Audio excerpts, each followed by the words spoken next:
Student, তোমরা যারা ক্যালকাটা ইউনিভার্সিটির আন্ডারে সেকেন্ড সেমিস্টারের ছাত্রছাত্রী আছো, তোমাদের জন্য আজকের ক্লাসটা খুবই গুরুত্বপূর্ণ।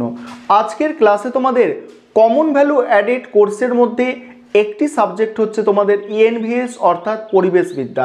সেকেন্ড সেমিস্টারে এই পরিবেশবিদ্যা সাবজেক্টের সিলেবাস এবং নম্বর বিভাজন নিয়ে আলোচনা করব। তোমরা যেমন প্রথম সেমিস্টারে 50 নম্বরের পরীক্ষা দিয়েছো ইএনভিএস সাবজেক্টে, তোমাদের সেকেন্ড সেমিস্টারেও 50 নম্বরের পরীক্ষা হবে এই ইএনভিএস অর্থাৎ পরিবেশবিদ্যা সাবজেক্ট। এখানে তোমাদের 5টা ইউনিট পড়তে হবে, অর্থাৎ 5টা অধ্যায় তোমাদের থাকবে এবং তোমাদের সম্পূর্ণ সিলেবাসটা আমি বাংলায় আলোচনা করে দেব যাতে তোমাদের পড়তে সুবিধা হয়। আরেকটা বিষয়, তোমাদের নম্বর বিভাজন। তোমাদের প্রথম সেমিস্টারে যেমন 50 নম্বরের পরীক্ষা হয়েছে, সেকেন্ড সেমিস্টারেও ইএনভিএস সাবজেক্ট অর্থাৎ পরিবেশবিদ্যা সাবজেক্টের 50 নম্বরের পরীক্ষা হবে। 3 ধরনের প্রশ্ন থাকবে, 1 নম্বরের প্রশ্ন, 2 নম্বরের প্রশ্ন এবং 5 নম্বরের প্রশ্ন। 1 নম্বরের যেগুলো থাকছে সেগুলো হচ্ছে এমসিকিউ। কটা থাকবে? এমসিকিউ থাকবে তোমাদের 10টা।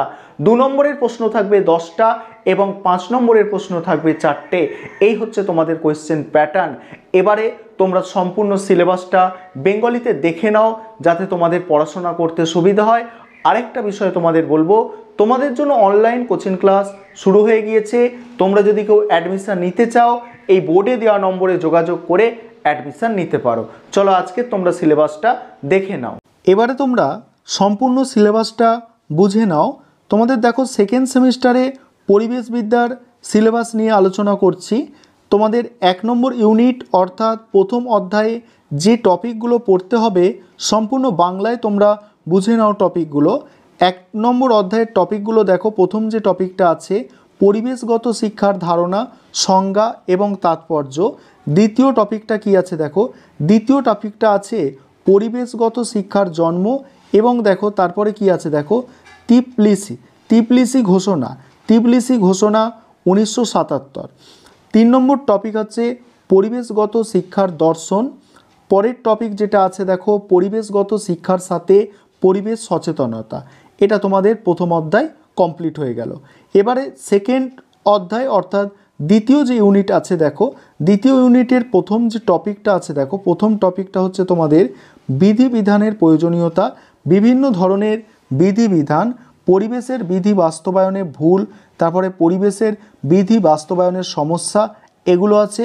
তোমাদের পরের টপিক যেটা আছে দেখো, পরের টপিক হচ্ছে ভারতের পরিবেশ আইন, বন্য পানি সংরক্ষণ আইন, তারপর বন সংরক্ষণ আইন, জল দূষণ প্রতিরোধ ও নিয়ন্ত্রণ আইন, বায়ু দূষণ প্রতিরোধ ও নিয়ন্ত্রণ আইন, পরিবেশ সংরক্ষণ আইন, জীববৈচিত্র্য আইন, এগুলো তোমাদের পড়তে হচ্ছে। পরের টপিকটা কি আছে দেখো, আন্তর্জাতিক চুক্তি। সেখানে কি আছে দেখো মল্টিক প্রোটোকল, তারপরে কিয়োটো প্রোটোকল, জলবায়ু এবং জলবায়ু আলোচনা, তারপর হচ্ছে জীববৈচিত্র্য কনভেনশন, এগুলো তোমাদের এখানে পড়তে হচ্ছে।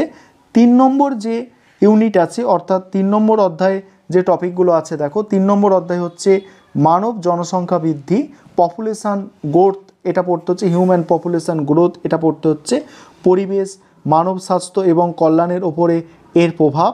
এবং পরের টপিক দেখো, পরের টপিক আছে কি, পরের টপিক আছে দেখো পুনর্বাসন এবং পুনর্বাসনের ধারণা। পরে তারপর টপিক আছে দেখো পরিবেশগত আন্দোলন। এখানে কি আন্দোলন সব আছে দেখো, বিশ্বইস আন্দোলন, চিপকো আন্দোলন, সাইলেন্ট ভ্যালি আন্দোলন, তারপরে বিগ ড্যাম মুভমেন্ট, এইগুলো তোমাদের আছে। পরের যে টপিকটা আছে দেখো, নেক্সট টপিক পরিবেশগত নীতিশাস্ত্র প্রকার, তারপরে ইকো ফ্যামিলিজম, পরিবেশ সংরক্ষণ সংস্কৃতির ভূমিকা, পরিবেশ সংরক্ষণের সংস্কৃতির ভূমিকা।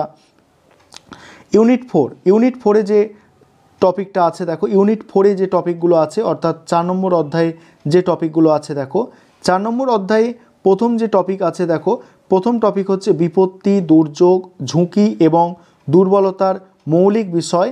তারপরে আছে তোমাদের দেখো পরের টপিক যেটা আছে দুর্যোগের শ্রেণীবিভাগ, প্রাকৃতিক দুর্যোগ, বন্যা, ভূমিকম্প, ঘূর্ণিঝড়, সুনামি, ভূমিধস, মানুষসৃষ্ট বিপর্যয়।